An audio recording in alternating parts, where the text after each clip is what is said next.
what it looked like in the 70s and 80s might not look the same as what it looks like now, but I think if you go back to that idea of representing underserved populations and making sure that the stories that matter to the people here are expressed on our stages, it's going to create a really dynamic and interesting future for 25th Street. Hello, I'm Eric Anderson. Welcome to a special bonus episode of YXE Underground, looking at the history of Saskatoon's 25th Street Theatre.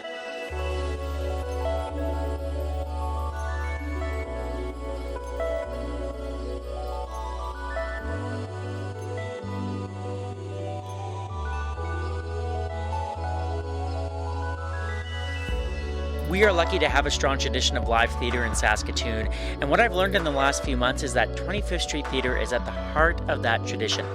I'll speak with three people who have played an important role in 25th Street Theatre's history and its current executive director to discover what the future holds for the Saskatoon Theatre Company in this special bonus episode of YXE Underground.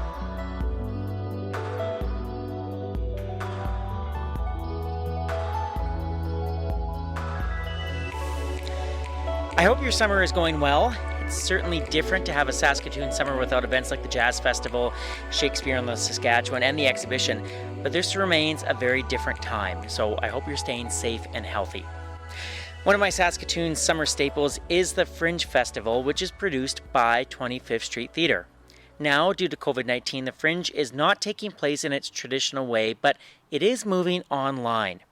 From July 30th to August 8th, the This Is Not That Festival will bring all the energy and creativity of the Fringe online, and I'm really excited that this podcast is part of the festival. I was asked to tell the history of 25th Street Theatre by the company's current executive director, Anita Smith. Anita is a good friend of mine. She and my wife have been friends since they were kids growing up in southwest Saskatchewan, and I've had the fortune of interviewing Anita several times in her capacity as a local actor and director. She is a passionate and articulate voice for Saskatoon's theatre community, and when she asked if I would volunteer my time to make this podcast, well, it's really hard to say no to Anita.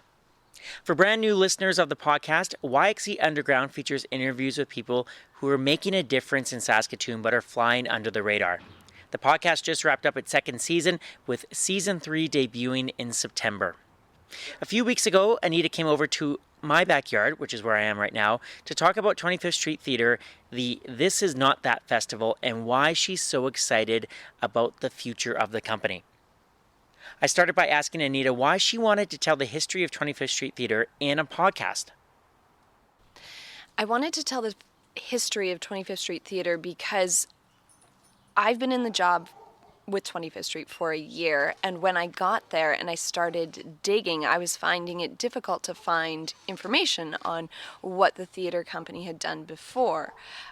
So I felt like that had been lost from the general consciousness of our community. Like, it felt like we didn't have that information just floating around freely anymore.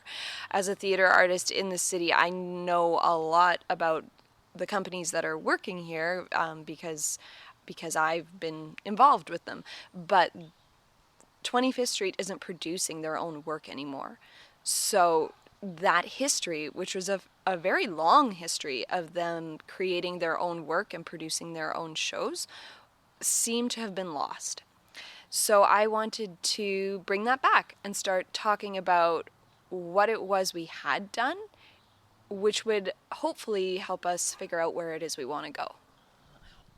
Why was this so important to you?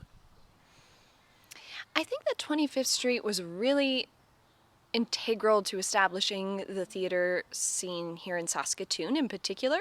There were two theater companies that were sort of getting started at the same time. Persephone Theater, which is very well established in our community right now, and 25th Street Theater. And somewhere along the line, 25th Street just sort of disappeared, faded away. And the name 25th Street Theatre is not something that people are even aware of right now. When they aren't aware that the Saskatoon Fringe is produced by 25th Street Theatre, that's all we've become known as is Saskatoon Fringe Festival. But there is a whole theatre company with an entire history, a very long and complex history behind it. So I just wanted to bring that back into the conversation. And because I'm new in this job, I want to look at where we're going to go. Where's 25th Street going to go next? And so there's been a lot of conversation at the board level about what we used to do. So that piqued my curiosity even further to go digging into what exactly is it that we used to do. I want to get to the future in a bit, but when you started to learn about what 25th Street Theatre used to do, were there some things that stood out to you? For sure. One thing that definitely stood out was that we have an Oscar-nominated actor who has been a part of our company in the past. Graham Greene, who was nominated for the Best Supporting Actor Award for his work in Dances with Wolves, did a show with 25th Street Theatre. The show Paper Wheat is billed as the most famous play to ever come out of Saskatchewan. There was a National Film Board documentary made about the show. It definitely struck a chord with people in this province at the time that it was out touring. So that's another one that stands out to me. We've had a really rich history in terms of you don't have to look far to see that artists that you are watching work right now in our community have a connection to 25th Street Theatre in some way. Do you know why the history sort of like fell off a bit? Because like it is a very eclectic history, but obviously like you said, everyone in this city in the theater scene has some sort of connection to it. But why do you think the history sort of got lost? I think when they made the decision to, they were basically forced to make a decision as to whether or not to continue to produce their own work or to continue to produce the Fringe Festival. And they made the decision to produce the Fringe Festival. And I think when that happened, the Fringe is a powerful engine, and it just basically took over the narrative, and that's who 25th Street became. You mentioned the importance of learning about the past so that you kind of know where to go in the future. So, Anita Smith, where would you like to go in the future for this theater company? Well, Eric, that's not entirely up to me, but we are having a lot of conversations at the board level right now about what place we feel we could hold within the community. We're examining, basically what's out there right now. Saskatoon's theater community is super active. It's really vibrant. COVID has put a damper on things, of course, but it is happening in place, and so basically we're kind of wondering, well, where do we fit in now? And a lot has been revealed to me based on what we have been looking back at, which has helped me to figure out where I think we need to go. And where I think we need to go is, people will say, like, we need to get back to our roots, back to who we were. But I don't think there's any point in going back. But it doesn't mean we can't learn from what we did. And I think what was happening, in the heyday of 25th Street Theatre was they were tapping into an audience that felt underrepresented on the stages, an audience who felt that their stories weren't being heard, an audience that didn't see themselves reflected up there on stage. And that's a conversation that I'm interested in having, because I think that we are not serving everyone that we could serve as a theater community. So what it looked like in the 70s and 80s might not look the same as what it looks like now, but I think if you go back to that idea of representing underserved populations and making sure that the stories that matter to the people here are expressed on our stages, it's going to create a really dynamic and interesting future for 25th Street. One of the many things I admire about you is that when you put your mind to something, it gets done, but it gets done in a very creative and caring and collaborative way. So I'm very excited to see where the future of the theater company goes. And I just want to thank you personally for asking me to be involved in this podcast project, because I think it's a cool way to tell the story, and yet also sort of lay the path for what's to come. So thanks, Anita. Thank you. Thank you for being a part of it. Eric, I wouldn't have had anyone else do it.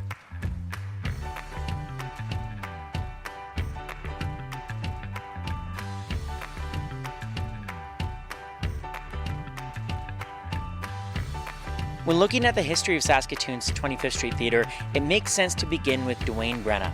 Dwayne is an award-winning author who wrote Our Kind of Work, The Glory Days and Difficult Times of 25th Street Theatre back in 2011. The book was nominated for a Saskatchewan Book Award in nonfiction.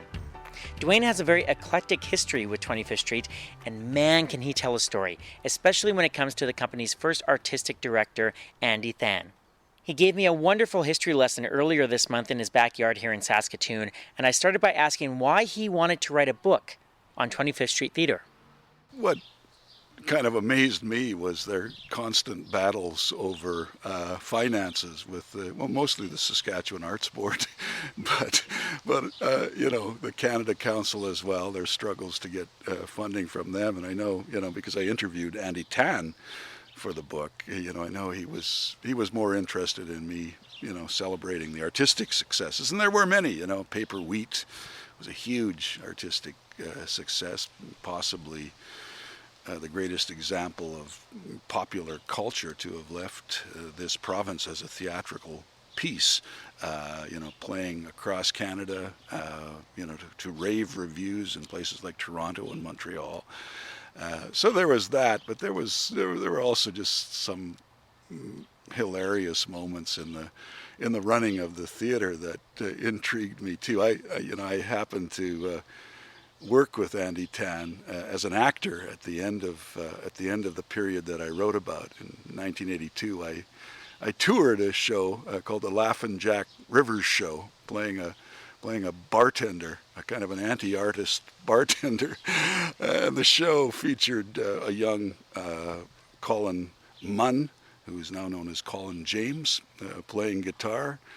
Ian Black was in the show. John LeClaire, some really good musicians in the show as well. And it was mostly a musical. It was by Ken Mitchell, who wrote the text, and Michael Taylor, who wrote the songs. Michael, of course, worked with Humphrey and the Dump Trucks and all those guys that hung around 25th Street Theatre. But I remember going into Melfort towards the end of our tour. We toured the province, and the theater was going broke. It was always going broke. It was run on a shoestring.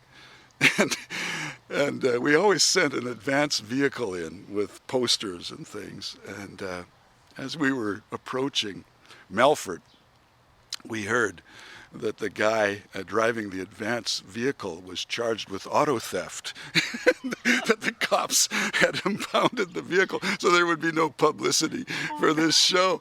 And what had happened was Andy had just borrowed the car from a friend, right? Because he had no money to pay for it. And the friend, I don't know what he thought, but after about a month, he kind of went, "Well, where's my car?" And Andy was nowhere to be found because he was out on the road with the show. And so he reported it stolen, and we got picked up in Melfort with a stolen vehicle. Did the show go ahead in Melfort that night? Yeah, man, we did Melfort. We did Prince Albert after that. We ended up down south somewhere. I forget where it was, Swift Current or someplace like that. And we get a call from Andy, after the show. He said, "You have to come home." And we had 2 weeks left of the tour. And he said, "Why, Andy, why?" And he said, "Well, because the theater's bankrupt. We're in receivership." So we had to make our way back to Saskatoon. I remember Ken and Michael were, kind of interested in keeping the tour going as a kind of an independent production, but we were all hired under equity contracts, so we would have been in trouble with our union had we continued in that way. But I'm not sure that every show was run that way by 25th Street Theatre, but it was really, it was my first time being employed, not my last, but my first time being employed by 25th Street Theatre. And I kind of went, whoa, this is theater on the run. I'm curious too, like at that time, like how hard was it for a theater company like 25th Street Theatre to like not only make a profit but just kind of sustain itself? Like what was the theater scene like then? Well, I mean, 25th Street had a large subscription audience that was made up of a lot of kind of university students, ex-university students, a very educated audience, and they were willing to spend money on plays that were not proven. They were interested in Saskatchewan art. But, anytime a theater company comes in with such a regional mandate as 25th Street Theatre had, they're going to have trouble, getting money from, the Canada Council, the Arts Board, any arts groups, because, just by the nature of the beast, if you're just producing new plays, they're going to be plays that are untested, and probably you're going to have like one hit per season. So out of 5 or 6 plays, maybe one show is really good. The subscription audience at the time in the 70s seemed to be fine with that, but in order to get money from the Arts Board, for example, when Persephone Theatre came in at about the same time, they were doing tried and tested, often American plays, Hot L, Baltimore. I did Long Day's Journey into Night there just a year before the Laughin' Jack Rivers show. And they were getting, pretty good funding and continue to do so, as you can see. I mean, they occupy a beautiful new theater in town. And of course, there was the whole theater space fiasco. There was no purpose-built theater space for what were then the 2 major professional companies in the town, 25th and Persephone. 25th performed on a disused store on 8th Street for a while, and Castle Theatre, St. James Hall over on the west side, various other spaces, Greystone Theatre on campus, and then they ended up in the period that I'm writing about sharing an old church on 20th Street with Persephone Theatre. So I mean, they were constantly looking for the possibility of a dedicated theater space, that even if the 2 of them could share it, it didn't quite work out that way in the end. Persephone seemed to have gotten the space. 25th Street is, largely working through the Fringe right now and so forth, and with no permanent theater space even yet, I think. You paint a picture of, this theater company that is definitely telling unique stories and unique Saskatchewan stories. And like you said, they have a dedicated following, even though there was no kind of guaranteed hits for their plays. They were still telling these stories, and there was that dedicated following. I'm wondering why do you think they had such a dedicated following that was willing to, I picture it as a, I love music, and when certain bands that I love, maybe they do an album that's kind of out of left field, I'm gonna stick with them and kind of go down that journey with them. But why do you think so many people were willing to follow 25th Street wherever their creative influences led them? Well, I think Tan was a very diverse individual. He grew up in Saskatoon here. He knew a lot of people. If you talk to arts funders about Andy Tan, they will say that you just couldn't say no to the guy. He would just wear you down.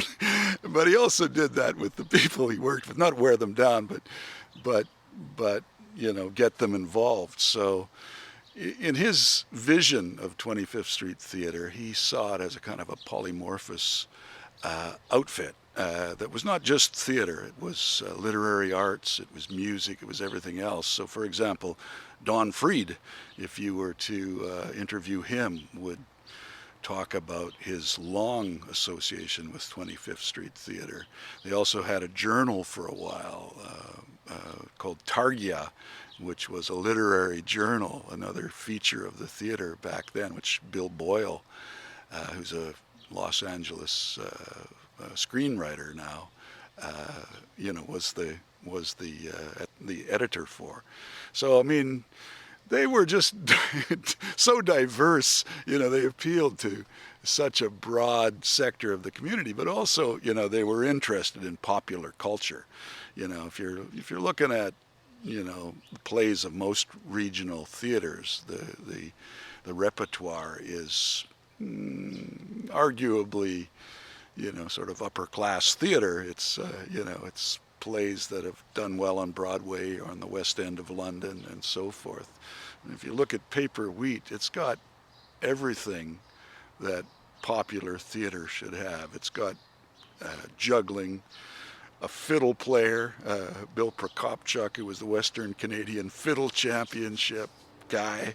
It had all sorts of songs and music. It had some juggling, some dancing, vignettes about the wheat pool and the farm.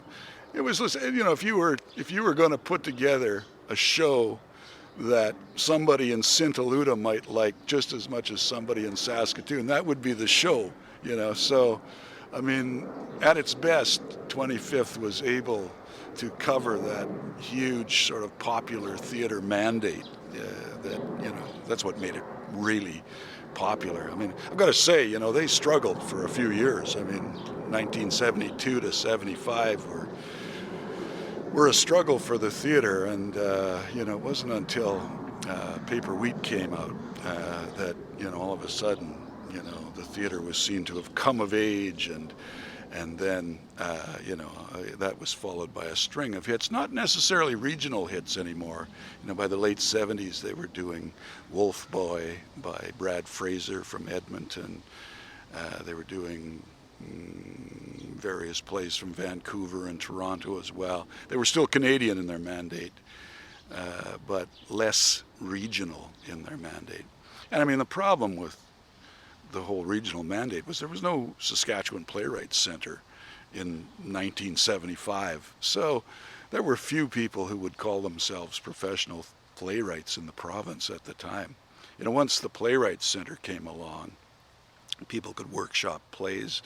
There was a brief golden period where a lot of playwrights were working in the province. And I would say that movement kind of started to fizzle when 25th Street stopped producing, new work. So yeah, I mean that's the legacy of 25th Street Theater. You know what? It was just funny because I was just about to ask you as a final question what that legacy is of 25th Street Theater, but you sort of touched on it there. Is there anything else though, like when you think back to obviously to the book that you wrote, but just to that time period and you see what's happening today with the company and just the theater scene in this city and province, any other legacies stand out to you? Well, I mean, it's still, the theater is still the beacon for popular culture and a certain kind of devised theater. I mean, we talk a lot about devised theater. I teach in the drama department at the university. We talk a lot about that in classes and sometimes do a lot of devised theater. But 25th Street Theater was doing that before almost anybody else in Canada was doing it. You have to explain to me what devised theater is. Well, that's simply a collective creation where the actors, do the research, as they did on Paper Wheat, for example, read all the books they can about the founding of the Saskatchewan wheat pool, and then turn that into a play, which is often trial and error. Actors are given assignments. They're asked to, improvise a scene about Ed Partridge and the founding of the wheat pool or something like that. How to make that interesting, but they did, right? I mean, I wouldn't have looked at it as an interesting thing. I mean, there was only really one other theater at the time that was kind of the flagship of that movement. That was Theatre Passe Muraille in Toronto. And 25th Street had a long-standing relationship with them. Paul Thompson from Theatre Passe Muraille came out and devised the West Show out here, which became a big show back in Toronto. And then as a sort of a return favor, he helped Andy on a production called If You're So Good, Why Are You in Saskatoon?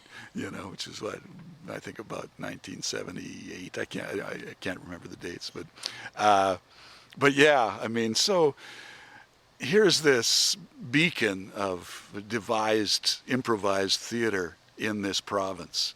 When it wasn't happening too often in other places in Canada. Of course, there were also people like Linda Griffiths and Sharon Backer and Lane Coleman, Bob Baker, and others, many others, who went out, got their start with 25th Street Theatre and then went out into the country and became major shakers and movers. So that also is, I'd say, part of the legacy of the theatre. It's been a real pleasure speaking with you and hearing all these stories. The next time I go to Melfort, I'll look at it a little bit differently. I grew up near Melfort, so it's got a special ring for me. I remember thinking, I'm going home. Well, wait a minute, the car's been stolen.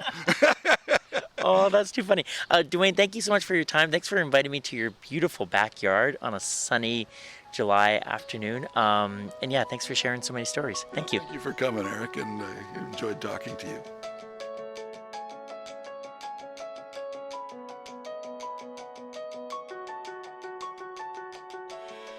One of 25th Street Theatre's strengths over the years has been its desire to tell authentic Saskatchewan stories. That was certainly the case when it produced a play called Jessica, a play co-written by Linda Griffiths and Maria Campbell based on Maria's life. Maria Campbell is an esteemed and award-winning Métis playwright and author. She lives in Saskatoon and is currently a cultural advisor at the University of Saskatchewan's Indigenous Law Centre. Maria graciously invited me to her home to talk not only about her experiences with 25th Street Theatre, but why Indigenous stories need to be told in Saskatchewan, no matter how challenging they are. I first met people at 25th Street when I went to see the farm show. So it was a long time ago. Okay. And then over the years, I got, I would run into people from there because I was living in Edmonton. And then I did Jessica with Paul Thompson, and so that was how we ended up working with 25th Street. He wanted to produce it in the West, and so he worked. I can't even remember who the artistic director was at the time. And then I moved back that year. My father got very ill, so I came home, and then we rehearsed Jessica here, and then it played, and then we'd come to plays, and then I did a play with the late Harry Daniels called One More Time, but Tom Bentley Fisher was the artistic director then, and so they did a series of plays by Indigenous playwrights that year. And there was myself and somebody, what was his name now? I can't remember, but there was, I think, 3 or 4 plays. And so that was how but I've never really had anything to do with 25th Street. Tom was a friend of mine, and that was, the play was already written when we came.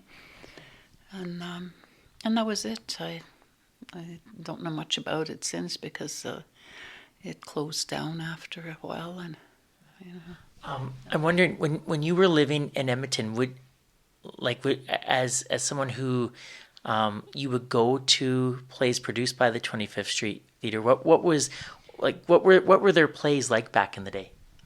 They were quite amazing because they were doing improv, and they were doing a different kind of theatre that hadn't been done before. So they were exciting, they were really innovative, and I don't know what else to say about them except they were different. They weren't. They were not traditional plays. Yeah, I was And just. they were very grounded in community. Okay. Yeah.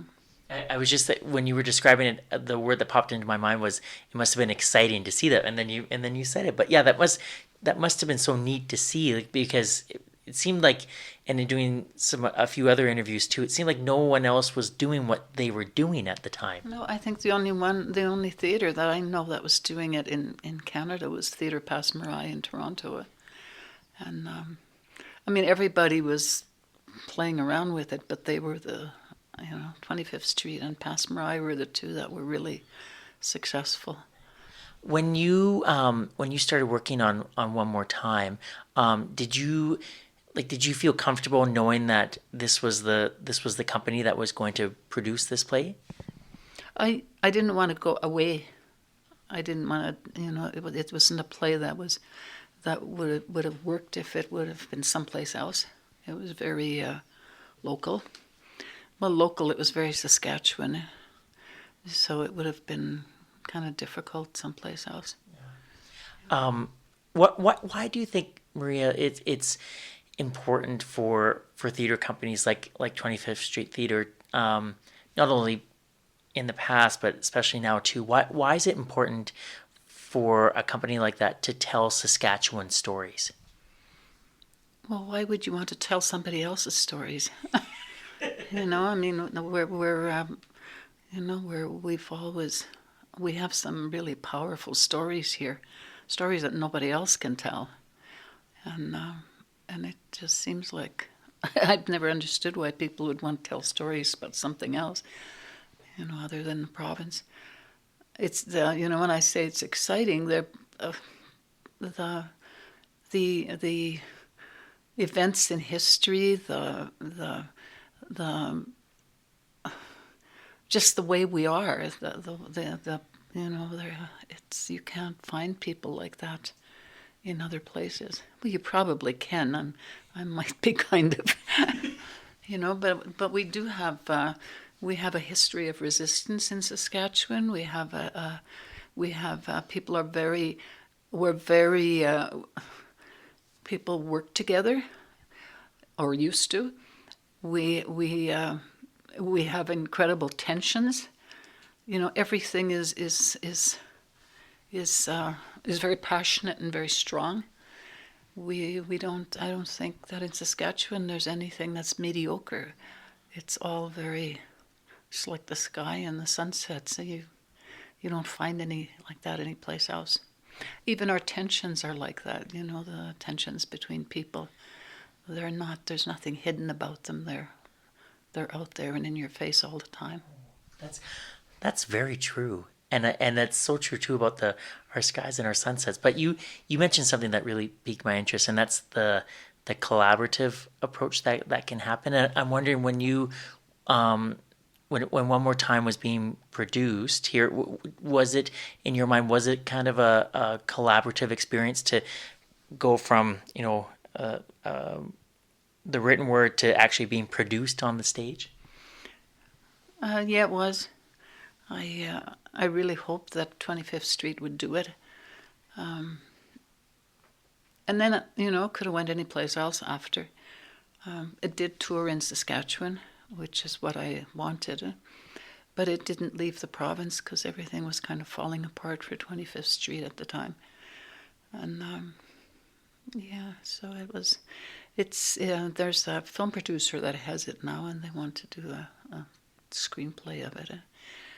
But again, who knows what's going to happen?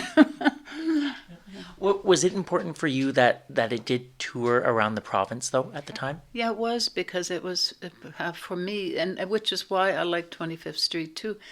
With the plays that I saw, because you could be political and you could make statements like you could. It's not like that anymore, and it certainly wasn't happening with Persephone at the time, nor is it happening today. I think Joel's play last year was probably the first play that had any grit to it, and showed the side of Saskatchewan that's really strong. Well, why do you think that is, that there isn't enough grit in theater being produced here today? Well, I think we have, in Saskatchewan, we have a tendency to try to be somebody, and we don't realize that somebody is here. It's all about being here. I just don't think that we appreciate ourselves enough. But that's my thing. This is not a good place to be. I'm not by any stretch of the imagination making it sound like Saskatchewan is the greatest place. It's a tough place to live, especially if you're a person of color or if you're Indigenous. But you it's there all the time. You know it's there. It's not pretending that it's not.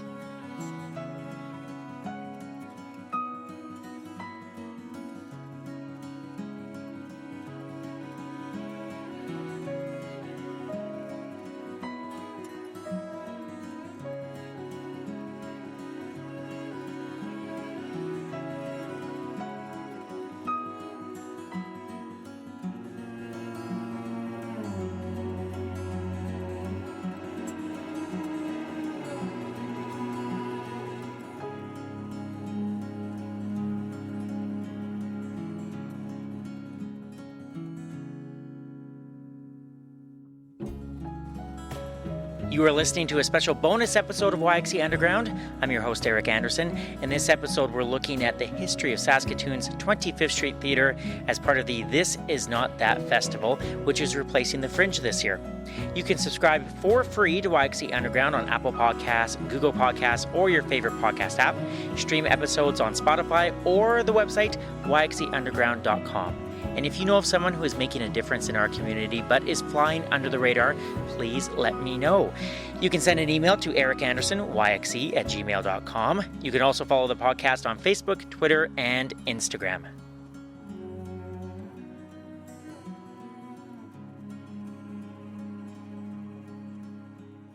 One of our community's fiercest advocates for female voices in Saskatoon's theatre scene has been Cynthia Dyck. Cynthia is currently the executive director of On the Board Staging Company here in Saskatoon and helped create the Hurricane Women's Festival that was put on by the 25th Street Theatre in the late 1990s. Cynthia was kind enough to have me over to her house where we talked about the importance of telling Saskatoon stories on stage and the legacy of 25th Street Theatre in our community. I started our conversation by asking Cynthia about her very first experience with 25th Street Theatre. Well, 25th Street Theatre, interesting, is the theatre that I would have cut my teeth on. I grew up in the 70s. Both 25th and Persephone started in the 70s, but 25th Street Theatre was the one that I saw the productions of when I was in high school. So I saw their shows in their early years and was just fascinated with their... They did what was called collective creation then, and so those were the shows that I saw, and I was just fascinated by the technique. So explain to me a little bit more about that, like technique and what the shows were, because that sounds interesting. Collective creation was sort of a mishmash of starting with improv and then moving it into a scripted or consistent scene. So it was, they developed it, I believe, by working with Paul Thompson from Theatre Passe Muraille in Toronto. And Theatre Passe Muraille came out here with a show created that way. And so 25th had already started, or there was a group of them that went, hey, we want to do that. So they got them to kind of teach them what it was about, and then that's where they created two unique things about. No, sorry, that was my high school show that we did with Lane Coleman. If You're So Good, Why Are You in Saskatoon? Prairie. I don't say Prairie Wheat. Prairie Wheat? Is that it? All of a sudden, I'm blanking. Because it's like their most famous. Paper Wheat. That's it. Paper Wheat was a collective creation. Those, I think, were the two that I remember the most. But they did some other ones like that too. So Can you take me back to like Cynthia in high school, and you're watching this? Like, do you remember like how it made you feel, and what was going through your mind when you saw those performances? You know what I think was the most interesting? I remember vividly, If You're So Good, What Are You Doing in Saskatoon? And it was the first time I really saw myself reflected in a play. We're so used to Canadian content now, and shows that are about our society and our country and our lives. But in the 70s, that didn't exist. We did Neil Simon plays. We saw American plays all the time. We saw big musicals. We knew more about American life than we did anything about Canadian life. So the stage and there really weren't a lot of Canadian playwrights either. So that was really through the 70s and early 80s that really started. So 25th, when seeing If You're So Good, Why Are You in Saskatoon, was the first time I really saw myself reflected, my world, talking about streets that I knew, talking about high schools that I knew. And that was absolutely fascinating. That's so cool. And then you went on to act in the theater. Is that correct? I ended up being in a show, cast in a show with 25th in 1979. So that was my first professional show. And so that was a very interesting experience too. What stands out about that experience to you? Well, it was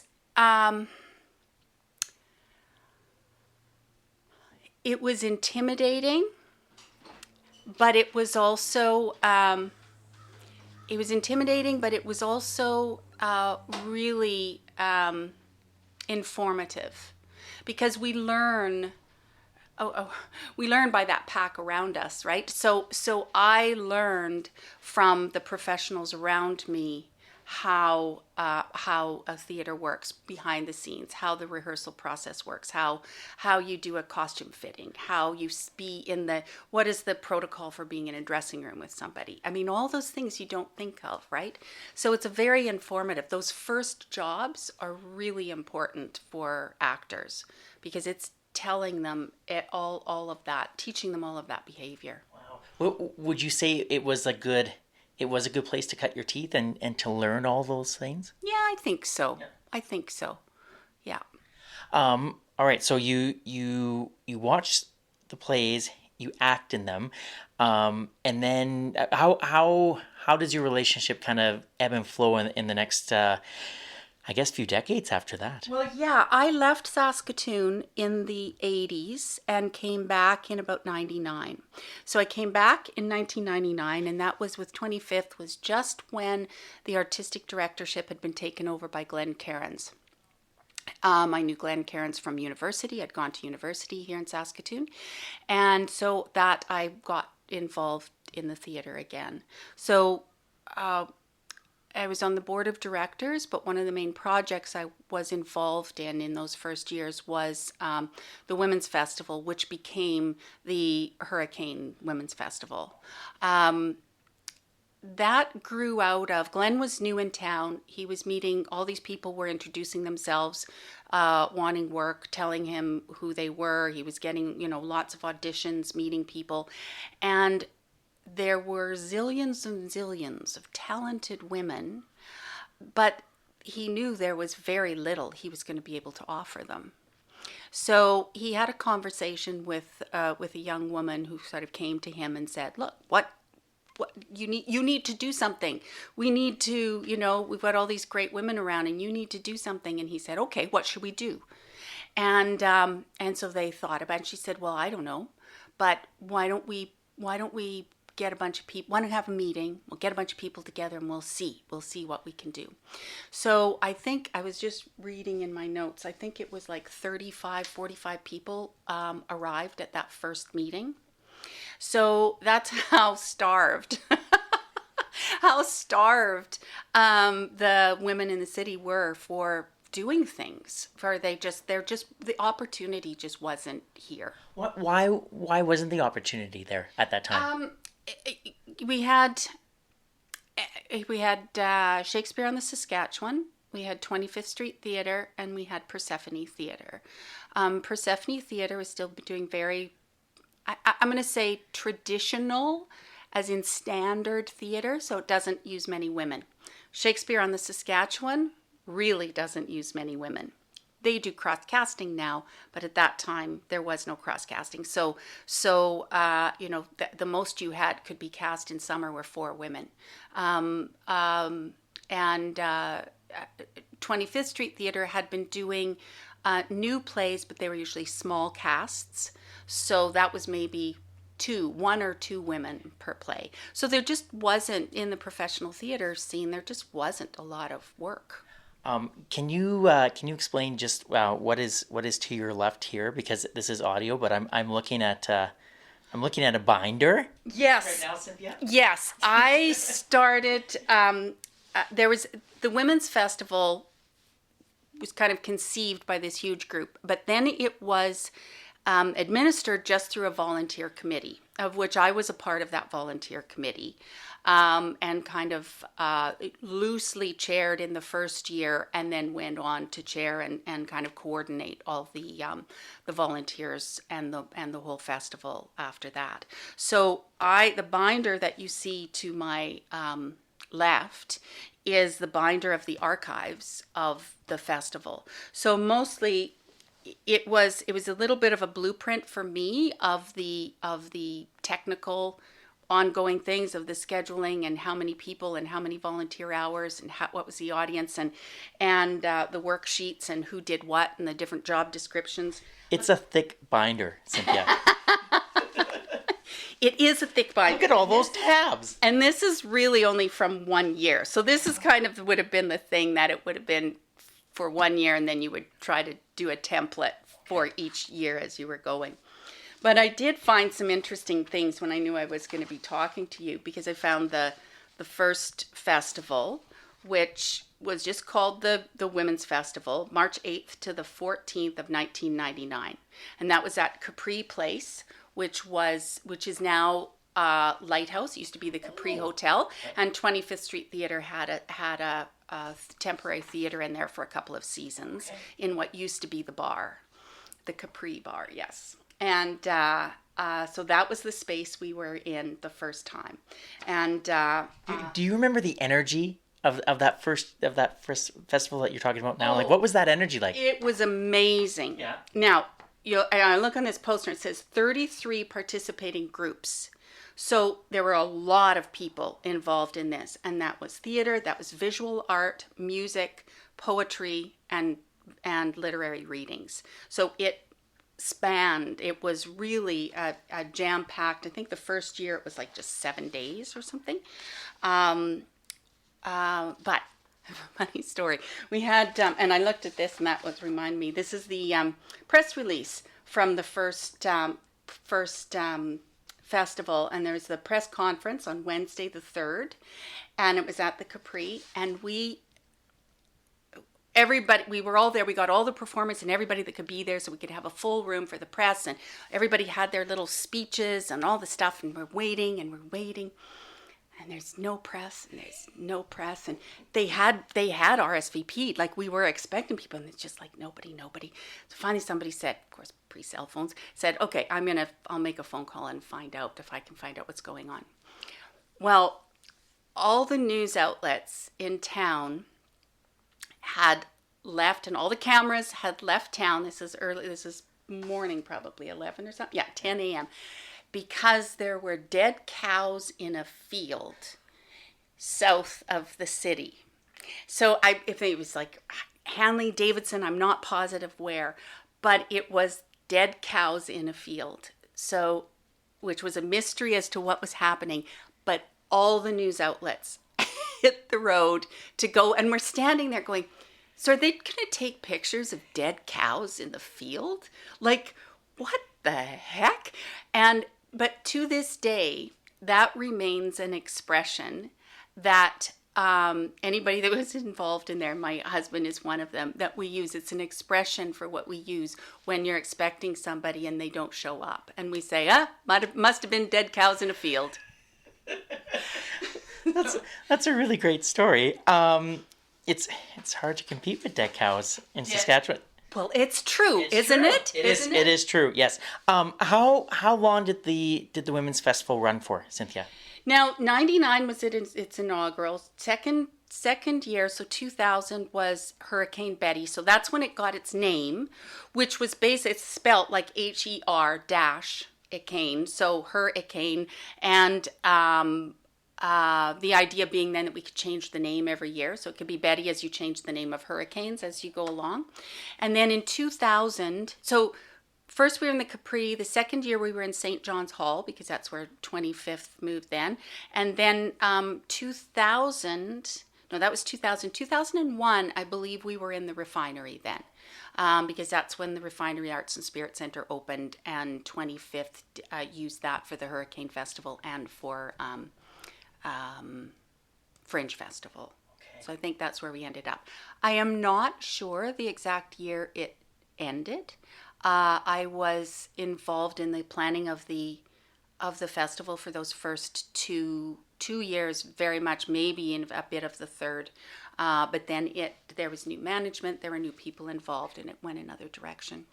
But it was really focused on that there was so much talent in the city. It wasn't about emerging talent. It was about, there was just so many women that could do so much that they, and there was just those opportunities just weren't there. I'm just looking at the message from the artistic director, it was Glenn Cairns, from this first festival. And I'm just looking, and he says, that first meeting I was talking about, 36 people showed up. And then over the next 8 months, the volunteer committee worked towards building the festival. And then he says, in the last sentence, he says, with a smorgasbord, I hate that word, with a lot of work to offer, everything from theater to performance art to music, dance, and the visual arts, this festival is a testimony to the strength and ingenuity of some of the women among us who just happen to be artists. Wow. That's really nice. And that sort of leads to my last question for you, which is, what do you think the legacy is of, this was 21 years ago, and yet, like, I think that's a really relevant statement, what you just wrote. So what do you think about the legacy? It is, and I think it was a legacy definitely to the women that were involved in that. And I hope then that what we learned by being empowered through that, we were able to transfer and keep going to other women coming up behind us. We also, in my big purple binder, we did a post-mortem after the first year, and one of the things we asked people. So this was the performers, the committee, the people involved, some of the art audience, and asked them what they liked most about the festival and what they wanted to see us build on and repeat. And so from that, we started to begin building a mission statement, which was to create and implement a multidiscipline arts event to provide an opportunity and catalyst for the artistic development of women artists in Saskatchewan. So the sort of elements of that were then to provide an open, safe environment to explore and develop your own voice, share and validate your work, reduce isolation and the nature of and build artistic community spirit, to gather and celebrate accomplishments. So I hope that those were the foundations of what it was built on. It's what I want to say, what grew out of it, but that was really the spirit that it was built on, and that we recognize that. And I hope that some of those principles we've been able to keep relevant in the community.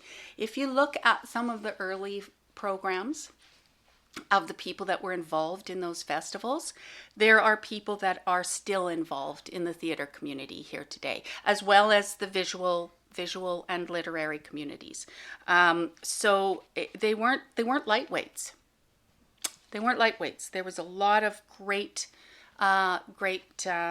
people that came together to make the festival happen, and it was very celebratory, which I think was it was a little bit of up your bum. It was like, we're going to do this in spite of. We're not waiting for permission. We're just going to do it and have a great time. Cynthia, this has been great speaking with you.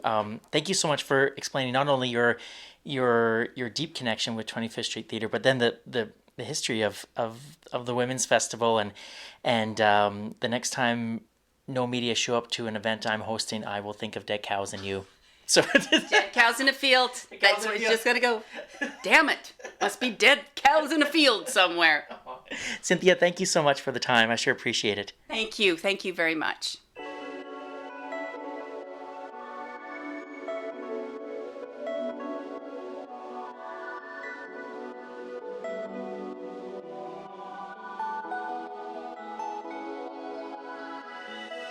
This has been a special bonus episode of YXE Underground, looking at the history of Saskatoon's 25th Street Theatre Company. My name is Eric Anderson. I host, produce, and edit this local independent podcast. A big thank you to Dwayne Brenna, Maria Campbell, and Cynthia Dyck for taking the time to share their stories on the podcast. I really do appreciate it. A special thank you to Anita Smith, 25th Street Theatre's Executive Director, for trusting me to tell this story. And a big thank you to 25th Street Theatre's summer student, Megan McDonald, for booking all of the guests you just heard and responding to my many emails these past few months.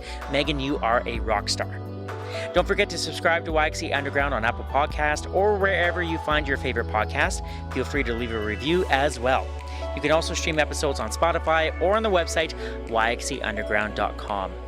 Follow YXE Underground on Facebook, Instagram, and Twitter. And if you know of someone who is making a difference in Saskatoon but is flying under the radar, let me know. You can send an email to ericandersonyxe@gmail.com. I hope you enjoy the This Is Not That Festival happening from July 30th to August 8th, and I know Anita and her team thanks you for supporting live theater in all of its forms here in Saskatoon.